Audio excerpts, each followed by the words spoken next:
It's a pleasure to have you join us on the program. I am Folashade Ogurinde. From the tertiary education tax to the excise duty hike, the Finance Bill 2022 has elicited criticism from stakeholders and industry watchers who believe the bill is a shotgun approach of the federal government to improve the state's revenue generation capabilities. Experts have also expressed concerns over the heavy taxation burden on companies and the service sector. While President Muhammadu Buhari has withheld assent to the bill to allow for more consultation, the Minister of Finance, Zainab Ahmed, explains that the purpose of the tax equity reforms is to combat tax evasion and aggressive tax planning practices that some companies operating in Nigeria are involved in. To speak more on this development, Taiwo Oyedele, Fiscal Policy Partner and Africa Tax Leader at PwC, joins me now. As always, thank you very much for your time. Now, increase in tertiary education tax rate from 2.5% to 3%. It is instructive also to say that the rate was only recently increased from 2% to 2.5% via the 2021 Finance Act. What do you make of this? Okay. So thank you very much for the 2022 Finance Bill, which is meant to take effect from 1st of January 2023. Although it hasn't been signed, which means the effective date is likely going to be whenever the president eventually signs the bill. So that bill has a few broad objectives. One of it is tax equity, which means we want to treat similar transactions and similar businesses equally under similar circumstances. You have another one to do with climate change, where because Nigeria has made commitment to net zero, they are trying to make some reforms in the tax space. There's incentive reforms, there's job creation and economic growth, and then there's revenue generation and tax administration. Those are the broad objectives. So your question about the tertiary education tax being proposed to go from 2.5% to 3% will fall under revenue generation. The problem, though, is that that rate was increased only recently in the previous, just the immediate past finance bill, from 2% to 2.5%. Based on the budget presentation made by the Honorable Minister of Finance, Budget and National Planning today, it shows that the revenue from tertiary education exceeded government budget for 2022. Now, while we all admit and agree that the educational sector requires funding, we also know that funding is not the only problem, because over the past 10 years alone, the amount collected by way of taxes from tertiary education tax has been over 2 trillion naira. But there's very little or no accountability as to how that has been spent. We know that lecturers were on strike for almost 8 months last year.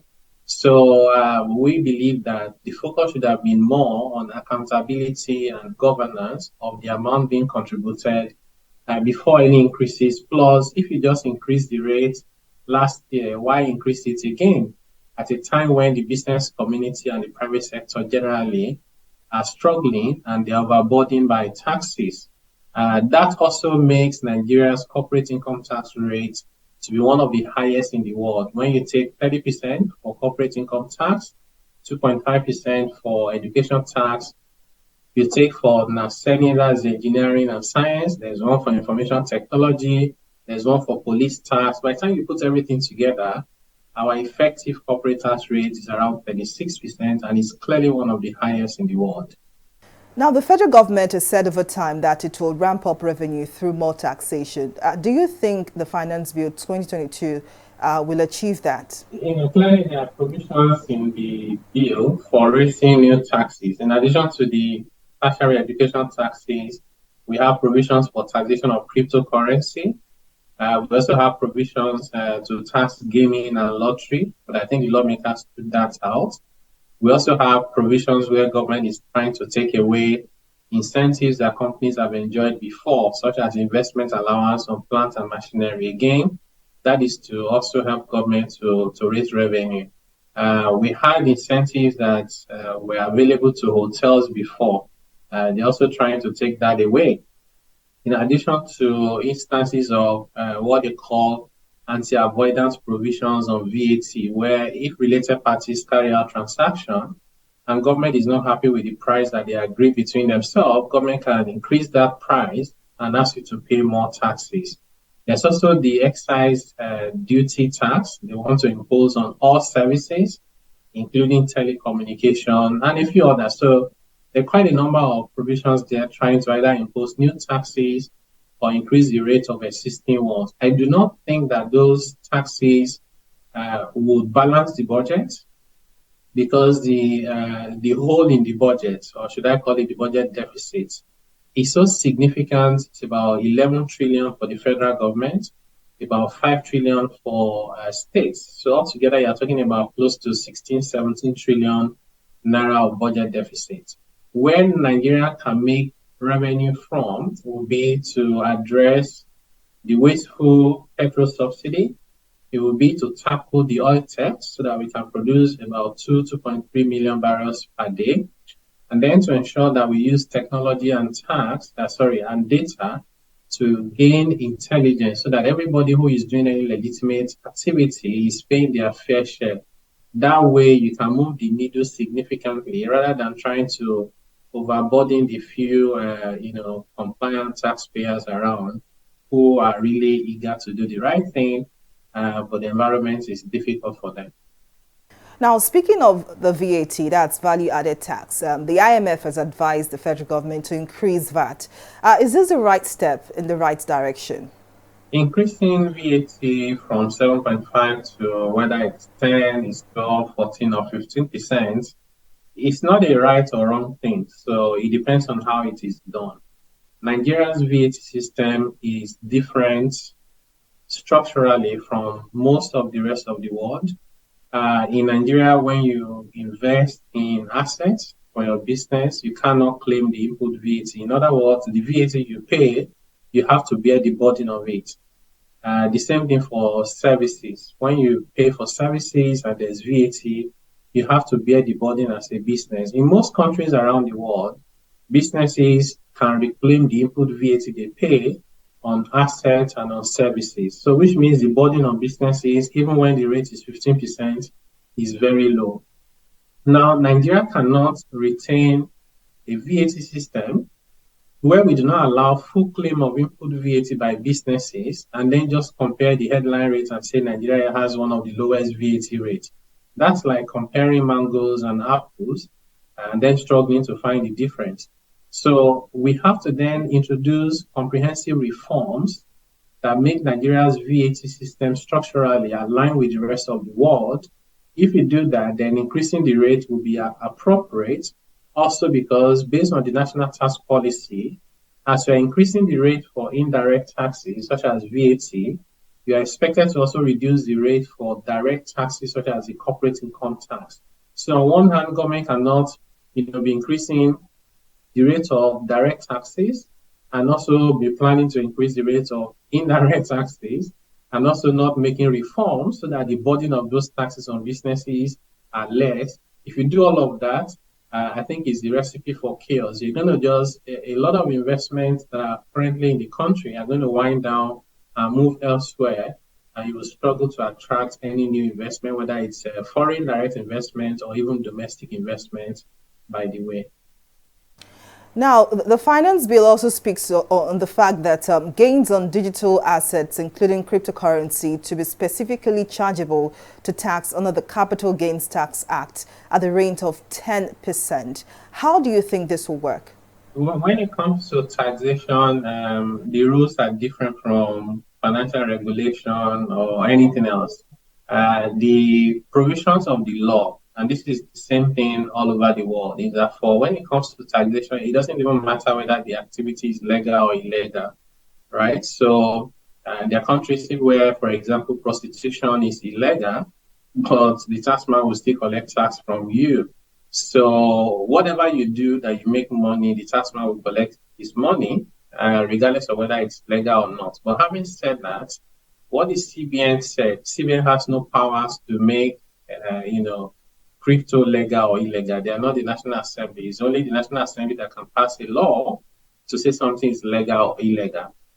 What the CBN did was to stop banks from facilitating, the payment to do with crypto. They say, banks, don't do it, and don't help your customers to do it.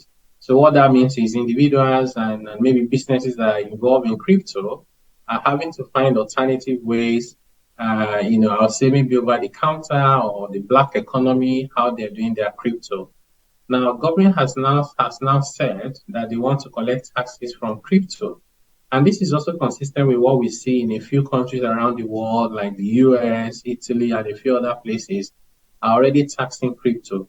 The problem that we're going to run to in Nigeria is because the CBN has decided to say, don't get involved, banks, don't do it, right? It means that governments would be almost unable completely to even know what's happening there.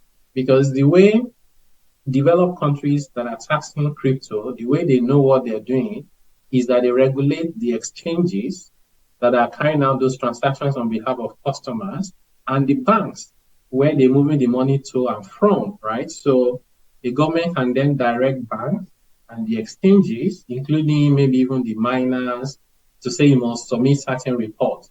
So those reports will help government to know who is selling and who is buying and whether they are making gains. So in Nigeria, I think that this provision is only just as good as the paper on which it is written on, because if anybody does not declare their gains from crypto, I don't know how Nigerian government will know. Plus the timing in terms of, everybody knows that last year was a very bad year for cryptocurrency. So I don't see anybody who was making gains last year. They were making losses. So really, maybe it's a tax for the future rather than the current time.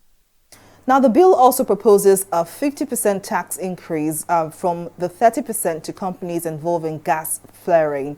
How does this work? Yeah, so gas flaring is a technical terminology that, if I want to simplify it, when you're trying to produce crude oil, for example, the crude oil is somewhere far down beneath the Earth's surface, and it's usually, there's what they call associated gas. So there's gas also in the reservoir where you're trying to get the oil from.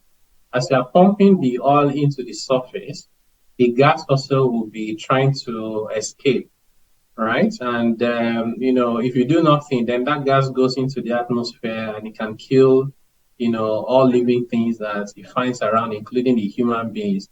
So that's not an option. So the other two options you then have is to either capture the gas and turn it into useful purposes, essentially what we call gas utilization, or you could set it on fire so that it burns away instead of going into the atmosphere to kill living things. Now, to be able to capture the gas and convert it to useful purposes, one requires two important ingredients. One is you need to make the investment because it's not like you just go there and capture it with buckets, right? Number two is that the price at which you're going to sell the gas should be commercial enough to cover that cost you've incurred on the investments you have made. Now, what has happened in Nigeria is that in these major oil production assets, Nigerian government is actually the senior shareholder, sometimes holding about 60%. Nigeria has refused to make its own contribution to the investment that is required. Number two, Nigerian government is setting the price at which gas can be sold, such that it does not make any commercial sense for any private sector to make those huge investments and then not be able to recover their money. So to then turn around as government that has not enabled this to work and then punish the private sector players by increasing their taxes by additional 20%, in my view, is a wrong policy choice, especially at this time when, because of the invasion of Ukraine by Russia, Europe is looking for alternative sources of gas, which means they have billions of dollars and they're looking for where to invest. This proposal by the government will discourage the investment from coming to Nigeria, bearing in mind that under the Petroleum Industry Act that was recently enacted, some of these companies will pay hydrocarbon tax of 30%.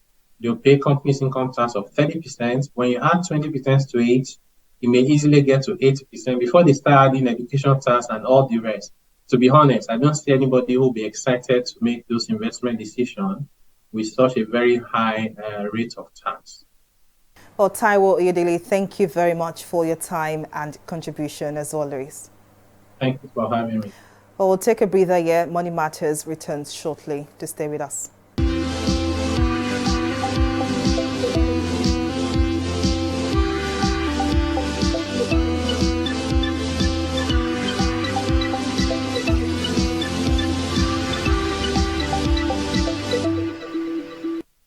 Welcome back to the program. Industry experts have predicted that the full deployment of the 5G network across Nigeria in 2023 and the implementation of the Startup Act will further drive fintech innovation, technology skills development, and data application, among others. The Association of Licensed Telecom Operators of Nigeria, ALTEN, says rollout of 5G services across the country in 2023 will further drive development in the telecom sector. Nigeria recorded broadband subscription growth over 84.9 million with a penetration rate of 44.49% in July 2022, and which increased to 86.94 million with a penetration of 45.55% in October. Well, for more insight, Adedeji Adedoyin, ICT experts and managing partner Blue Wave Limited, joins me now. Thank you very much for joining us. Now, share with us your insight into the growth of Nigeria's ICT sector in 2022. Okay, thank you very much. In year 2022, I mean, we've witnessed a lot of growth, and I think one of the biggest growth we've witnessed was the launch of the next generation of mobile network, which is the 5G mobile network, and I mean, the possibilities of what we can do with 5G is now here in Nigeria. And I also think that one of the other things that I think became a highlight for last year was also the launch of the Starlink. That was the Elon Musk's Starlink service in the country. So which even gives even much broader capacity for the internet services in Nigeria. So meaning wherever you are in Nigeria with a service like Starlinks, you could connect and reach out to the world. In terms of what last year holds for us, the things we've seen last year is we've seen a growth in remote work. We have more and more young people that are opting for remote work because of better and cheaper access to the internet. Okay, so we have more and more people, not just even in Lagos. We have people in Ibadan, we have people in Owerri, we have people in places across the country that are connecting remotely and doing jobs remotely and getting paid remotely. So I think it's a good phase for us as a country that we have citizens that could work globally right from here in Nigeria. And I think the other thing we are also seeing is a growth in content production. We are seeing more and more content production happening around us today. If you go online today, you see a whole lot of digital content creators online today. So I think it's also an industry that is fast growing, and we are just scratching the surface of that, okay? Because we are at a phase where those contents would evolve, and the internet would make that possible. So as we proceed and as we get better connections, and as we also have increased broadband penetration across the country, we would definitely see more diverse contents being created. And also don't forget that the music industry is also growing, and I mean the digital space plays a whole lot of role in the growth of our music and also our videos. So today we are seeing more content on platforms like Netflix. We are seeing more Nigerian content on platforms like Amazon Prime. So we would always see more and more of this in the coming months. And I think these are some of the key highlights for last year. And also in terms of fintech, we are seeing more fintech coming up, trying to solve problems that we witness day in, day out. So all these are things we definitely see. Now, what role will 5G network play in fintech innovation? I think the first thing I would say is employment. I mean, we can't underestimate the volume of, or the rate of unemployment in the country. I mean, you can't underestimate the effects of the scale of unemployment in the country. So what it means is that if we deploy more stable and more robust internet service across the country. What it simply means is that more people will get jobs to do. Okay, more people will have things to do. And when people have things to do, for example, we've talked about remote work, more and more Nigerians will go online to connect and do remote work. Now, when they do remote work and they are able to raise money from that, within their local communities, by nature, they will likely invest in their local community. So if, for example, I'm in a town in maybe somewhere in Oyo State, for example, and I'm doing a remote work, and I have a bit of disposable income with me that I'm not spending, I could decide to invest it in a business within the community. And if I invest in that community, what it means is that I'm employing more people, and by employing more people, we are lifting more people out of poverty. Okay, so employment is one of the key things. And apart from remote work, it also gives us the opportunity to empower our citizens by giving them skill sets that up until now has not been widely available within the country. So, but now with these services, people can go online, learn new things, learn new skills, learn new, seek new opportunities. And with that, they can build new experiences, build new knowledge, and solve problems within their locality. Okay, so people can go online to take whatever courses they need to take because the services are available to them. They can go online to seek out opportunities, go online to seek out partnerships, and build new networks within themselves, and also solve global problems by the connections they create online. So that's one thing we would see. Then also we also see better government services. Yes, government is always slow to deploy networks, to deploy technology, but as more and more of these things are available, we would always see ease in how governments reach out to citizens. And a very good example is, for example, how we are able to register our businesses online these days. How you can go online today to, for example, you want to renew your passports, you can go online to book for that. So you can do a whole lot of things online right now with governments and whereas when you're interfacing with governments, okay? So a lot of people, for example, pay their tax online today. So as networks grow and we have more and more of these services across the country, servicing citizens would definitely get easier. And also, a whole lot of a lot of different parts of the country would also be opened up to the internet. What do I mean? We have a whole lot of culture, we have food, we have a whole lot of things that even the world does not know. But as we move forward and as we create better networks across the country, more and more people will share their story, they will share their content, and for the world to see. And I mean, the world will definitely appreciate Nigeria more as we proceed. Well, finally, before I let you go, how significant will the full deployment of the 5G network be in Nigeria's ICT sector? Well, it's still, you know, one thing about life is the fact that we are all reluctant to change. Like a quote I heard recently is that said that everybody wants the world to change, but they themselves don't want to change. Okay, so we want to see changes around us, but we don't want to change.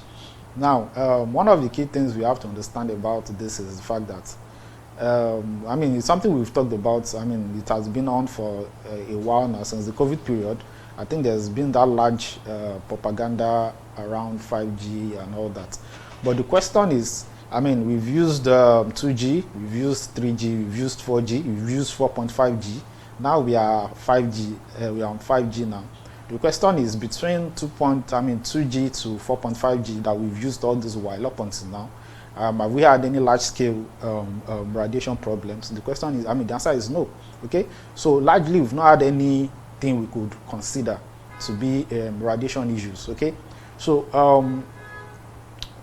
for 5G, I think the dynamics of 5G is just the fact that it's a bit shorter than 4G, meaning that we will likely have more masts and we would have more masts within a smaller space of like a smaller space. Okay, so but with that, I mean, it's radiations that has been tested, and I mean, all these things have been tested over time. And one thing you should understand is that across the world, if there would be health implications for that, government across the country will not encourage the deployment. Okay, so I mean, we've used 4G up until now without any issues, so I don't think 5G will be a problem.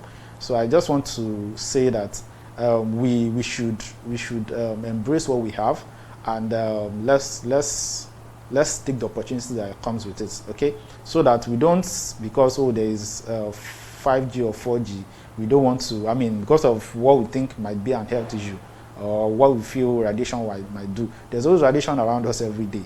I mean, we use mobile phones that have their own radiations. We use wireless devices. We have IoT devices that use wireless, that connect wirelessly across today. So all the radiations are already around us. So I don't think 5G will be different, and I don't think it will make any difference than what we've always experienced. So I think the important thing is just for us to understand the qualities and the benefits that these new services bring to us and how we can maximize it. Well, Adedeji Adedoyin, ICT experts and managing partner, Blue Wave Limited, thank you very much for your time and your contribution. Well, we've come to the end of the program. To join us again next time, I am Folashade Ogurinde. Bye for now.